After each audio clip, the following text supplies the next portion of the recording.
Ok, bonjour à tous, ici c'est Lord Isaac, bienvenue dans la partie 3 de l'ouverture de ce pack, de ce duel deck Bless vs Curse.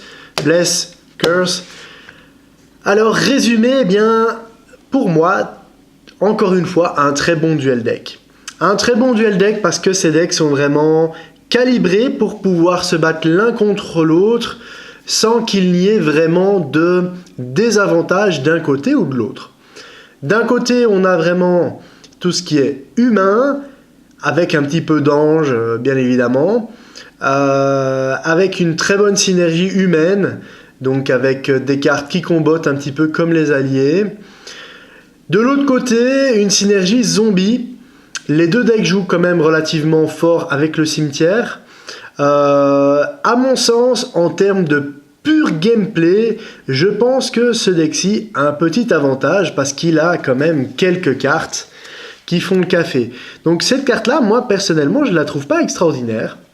Tout simplement, d'accord, c'est une 4-5 vol piétinement pour 4. Mais bon, quand elle entre en jeu, il faut mettre 4 cartes au cimetière. Alors vous allez me dire, oui bah c'est un deck, on peut aller rechercher certaines cartes, donc c'est pas spécialement non intéressant. Oui, c'est vrai, c'est pas notamment not intéressant, mais il a le délirium. Et quand on n'a pas 4 types ou plus de cartes dans le cimetière, eh bien on perd 4 vies. Donc il faut quand même avoir un cimetière assez rempli pour pouvoir jouer cette carte sans être inquiété. Mais c'est surtout les quelques cartes ici, voilà, donc évidemment il y en a plus, mais celle-ci, hein, donc le Deergraph Captain qui permet, donc en fait, qui est comme la Champion Elf, donc qui permet de mettre des +1/+1 sur toutes les créatures zombies que vous contrôlez, donc également les tokens, et qui à chaque fois qu'on tue un zombie fait perdre de la vie, eh bien, à votre opposant. Ok, c'est très fort. Alors il y a quelques cartes qui font vraiment, c'est vraiment au-dessus du lot. Le Unbreaking Horde, le Sever the Bloodline, oui, le Harvest of Souls, qui est vraiment très très fort, hein. C'est une 5/5 Death Touch pour 6.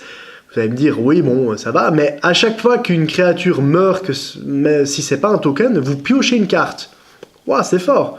Le Gravecaller qui permet, eh bien, même s'il peut pas bloquer, c'est une 2/1 pour 1, mais qui peut être joué à l'infini tant qu'on a des zombies sur le champ de bataille. C'est vraiment très très fort.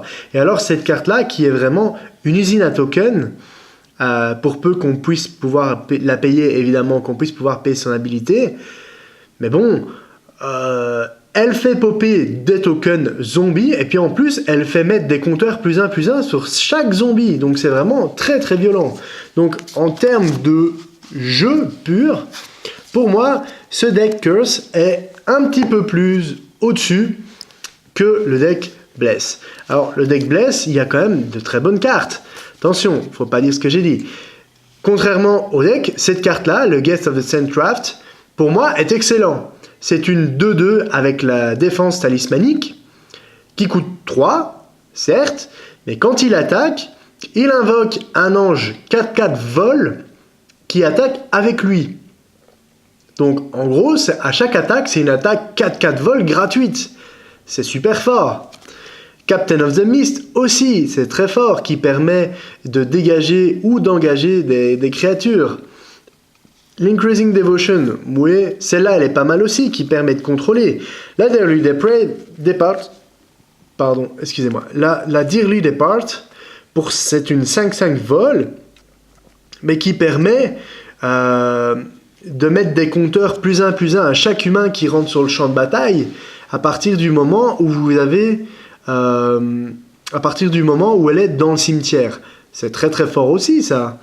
Alors le Champion of the Parish, ça, on n'en parle pas. Lui, c'est vraiment une brutasse, une 1/1 pour 1. Jusque là, vous avez dit rien d'extraordinaire, mais avec l'espèce de synergie humain qui fait qu'à chaque fois qu'on place un humain, ben, on lui met un compteur 1/1 en plus.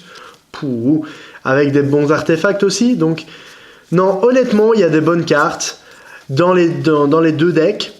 Avec des cartes, on va dire, au cas par cas qui me plaisent plus dans ce deck Bless, et une synergie et un gameplay qui me parle plus dans le Curse.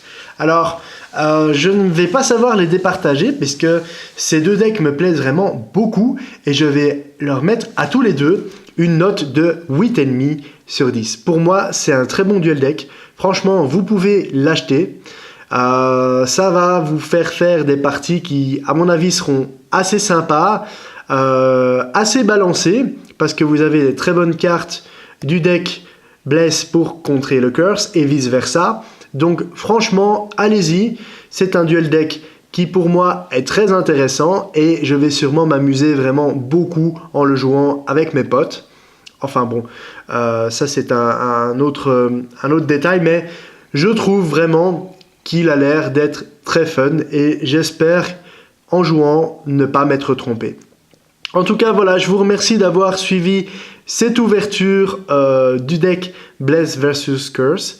Alors, je profite de la fin de cette vidéo qui est assez courte, donc pour vous montrer ce qu'il reste du colis. Donc, ce qu'il reste du colis à présent, eh bien, ce sont les displays, les fat packs.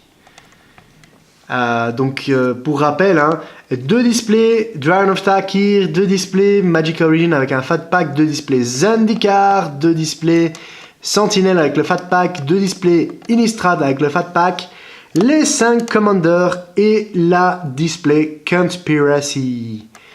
Eh bien, la prochaine vidéo sera sûrement consacrée au départ de l'ouverture de la première display de Dragon of Tarkir. Je me suis pas spoil les cartes, je regarderai un petit peu, mais je vais vraiment garder une surprise. Donc on va voir ça correctement, hein. Pour rappel, donc je vais ouvrir les displays, il y aura 7 vidéos, 6 vidéos où dans chacune j'ouvre 6 boosters, hein. Une display c'est 36 boosters, donc 6 vidéos d'ouverture de boosters, qui seront au départ un peu plus longues évidemment, puisqu'on va analyser chaque carte du booster, mais évidemment ça ira de plus en plus vite au fur et à mesure. Et une 7e carte pour récapituler la display en règle générale. Et donc forcément la première display aura des vidéos un petit peu plus longues que la deuxième display, hein, forcément, puisqu'on va revoir les mêmes cartes. Mais j'ai vraiment hâte de commencer ça avec vous. En tout cas, je vous souhaite une excellente journée. Merci d'avoir regardé cette vidéo. N'oubliez pas de commenter si jamais vous avez des idées à me soumettre. Je suis toujours ouvert aux personnes qui ont des remarques constructives. Je trouve ça très intéressant et très enrichissant de pouvoir discuter comme ça avec des gens qui ont parfois des très très bonnes idées, des très très bons conseils. Donc voilà, n'hésitez pas si jamais vous le voulez, je reste toujours ouvert, j'essayerai de répondre au maximum. Je vous souhaite à tous une excellente journée et merci d'avoir regardé cette vidéo. Salut à tous, c'était Lord Isaac.